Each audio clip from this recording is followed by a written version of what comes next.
umuhanzikazi The Ben yateye umugore w'Iwinda barangije bashyira ubwambure hanze nabo mu muryango wa The Ben bakaba babyihaka ndetse bakaba babifashe nabi bakaba bumva ko bakwiye guhamagaza The Ben ndetse bakanamuganiza kubera ko ngo nukwandagaza umwana wabo no kumushyira ku karubanda. Abatwara za ritiko cyangwa se abantu batwara za ritiko ngo bakomeze kwigira akagarara cyangwa se kwigira akaganga kubera ko zino modoka za ritiko zishobora kuba ari imodoka zijyanye n'uhari ari ko ari iz'umutekano cyangwa se ari iz'igihugu ngo abashoferi batwara imodoka za ritiko bashobora kuba bamaze kwigira bakaganga cyangwa se bakomeze kuba bakwishyira hejuru kuko abantu bakomeza bavuga ko izi modoka za ritiko zishobora kuba zirenze umuvuduko cyangwa se zikazikora ibindi bintu bidasanzwe kuko cyane cyane ngo ntibakunda no kuba bazisaka kuko bizeye ngo umutekano wazo kandi bavuga ko zino modoka za ritiko ngo zishobora kuba ari za leta niyo mpamvu ngo abashoferi bazo bigira bakaganga cyangwa se bagenda babikaniza cyangwa se bakizamura cyane kuko kumva ko batwaye izindi modoka zisumba izindi mu gihugu cy'u Rwanda. Reka mbatangire tuno tuvideo ngo tubashe kuba twatangira na kino kiganiro. Tujye guhera ku kavideo ka mbere tujye kuba twaheraho na akavideo kagaragaza ritiko nabi n'akagaragaza ritiko neza. Hari ibyo tuninga akaba n'ibyo dushima. Reka turebane kano kavideo ka mbere. Umva yangane ndababwiye umva we andika 44 reka mbabwira urumva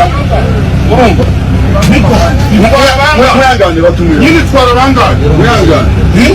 itwara bangaje kugira ngo yandike 44 mwangane ndashaka kubara abantu bari nona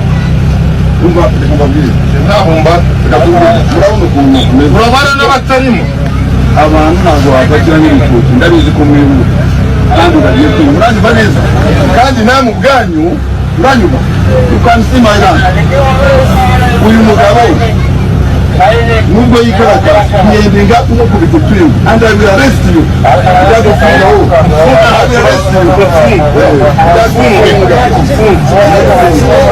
abo bantu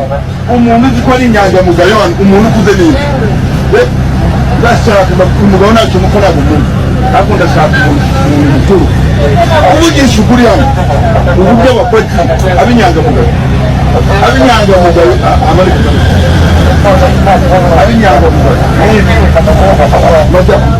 madamu ibyo ukuntu umuntu abapakiye nguyu byonyine wishe amafaranga yanyu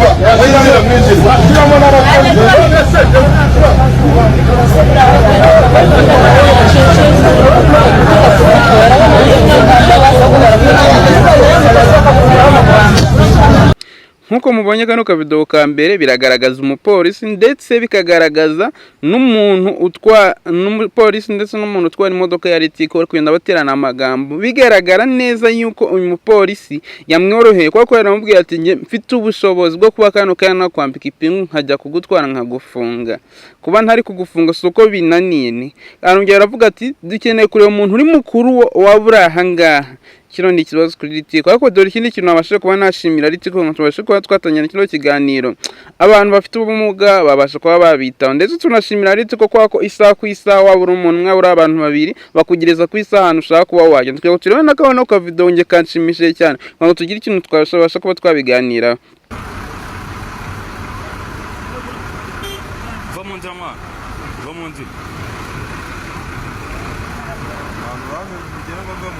mu nzira nyine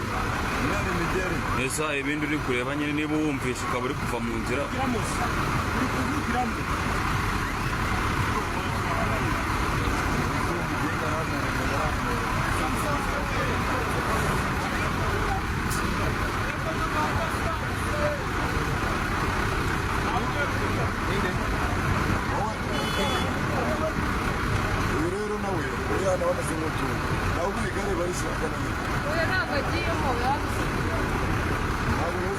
amakuru twajemo ibisigo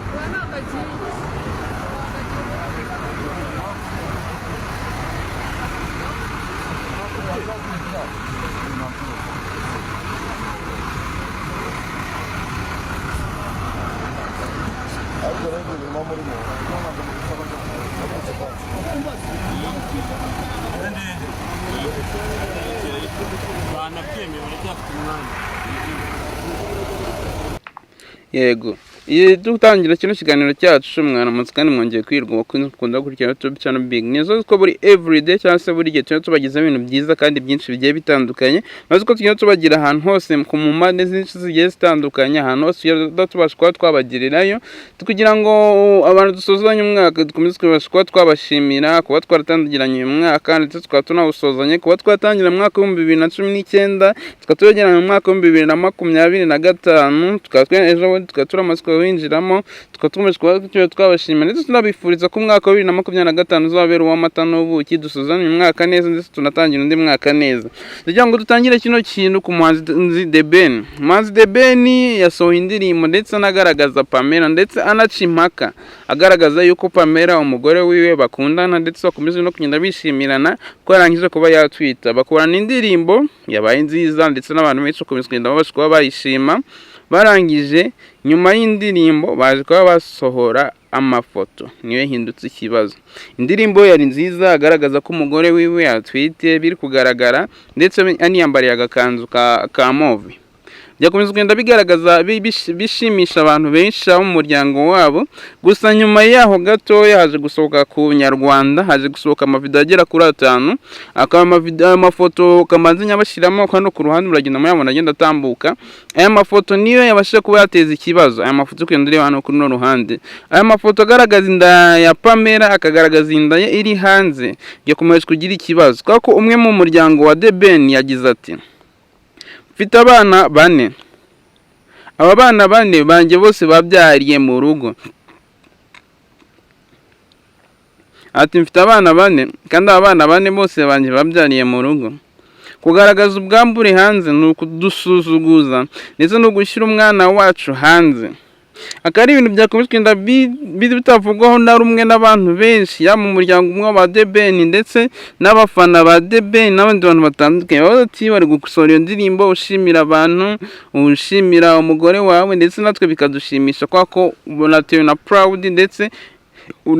utewe n'ibyishimo ko umugore wawe yatwise byari byiza ariko kumushyira hanze yambaye ubusa gutya ari hanze ku karubanda. Murabizi yuko iyi ni nasaga ikomeje kugenda ivugisha abantu benshi mu gihugu cy'u Rwanda so bwa mbere bashe kuba byabaho n'abanyamakuru n'ibiki byose bagenda babasha kuba bitangaza bavuga ati se kuba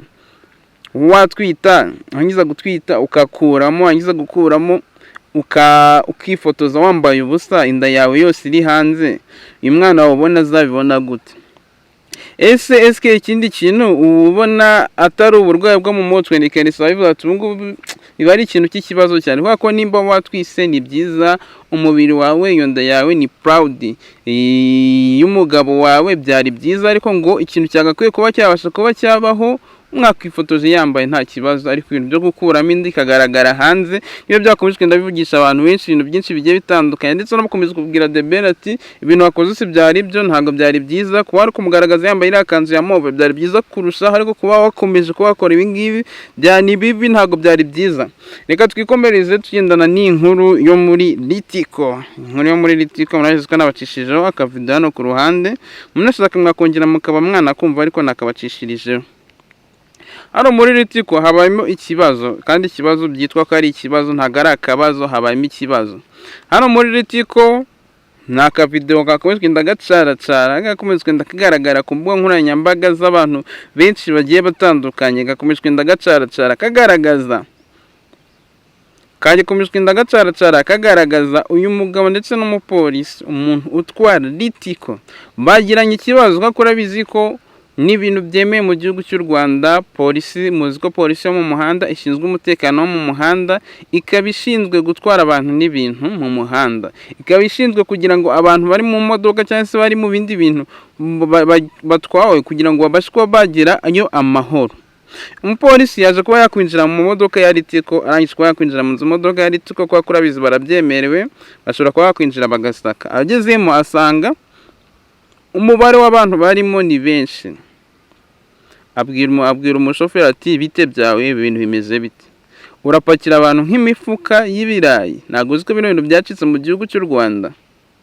cyane ko muranabizi ko none itegeko ryagiye ribaho ibintu byose ko byagiye biba igihe kinini cyane hakabaho imodoka za kera cyane habaga imodoka za taxi ndetse hakibaho n'imodoka zitwaga bisi. Murabizi ko batwaraga abantu ku buryo ku ntebe yajyaga abantu 5 bakabashyira nk'abantu 7 kandi ntabwo ibintu byari byemeye, ariko ngo yari yatwaye abantu barenze. Kwa ko warabizi abapolisi bakunda kuba ari babiri mu muhanda, yavuze ati wandike yuko atwaye abantu 44. Iyi nguyu nawe muri langage itari nziza ukuntu yagiye asubiza uyu mupolisi, avuga ati ese ubundi usanzwe ubona harimo abantu bangahe? Mu kwicisha bugufi kwa polisi y'igihugu cy'u Rwanda, mu kwigaragaza neza cyangwa se mu kinyabupfura bagira,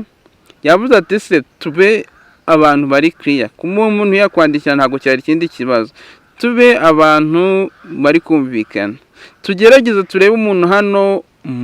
ukuze kurusha abandi abe yadusobanurira bino bintu biri ahangaha. Ese ubundi mwebwe mutwayemo muri no modoka muri kubona ibintu byari bikwiye?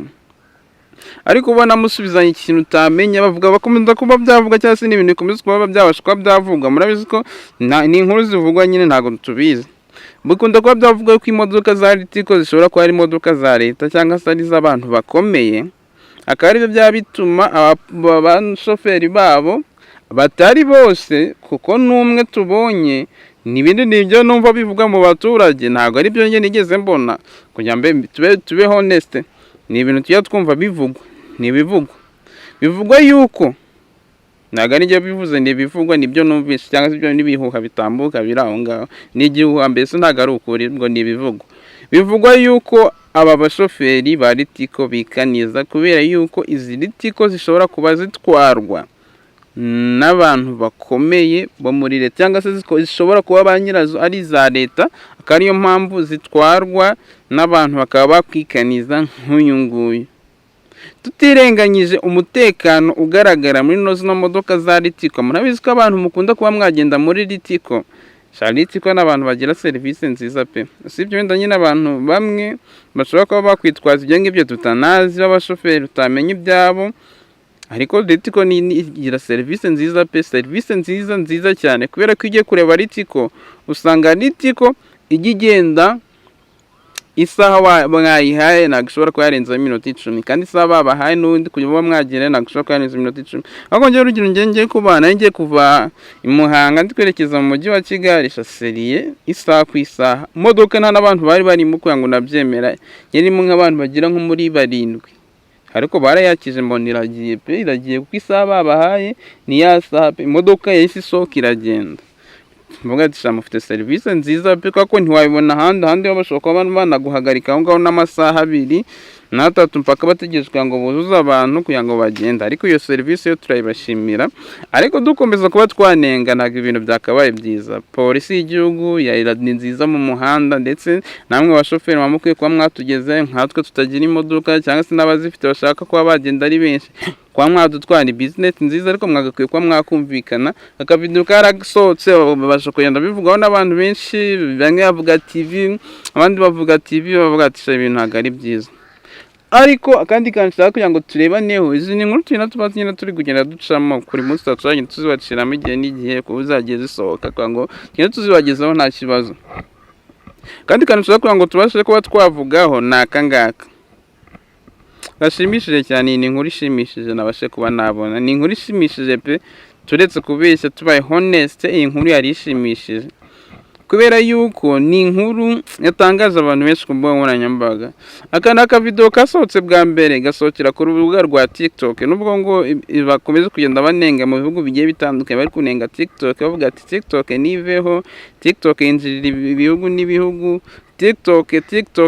nyine yabaye TikTok. Ariko kano kavidewo niho kasohokeye, twirengagiza ibyo ngibyo by'abaza TikTok na za Amerika.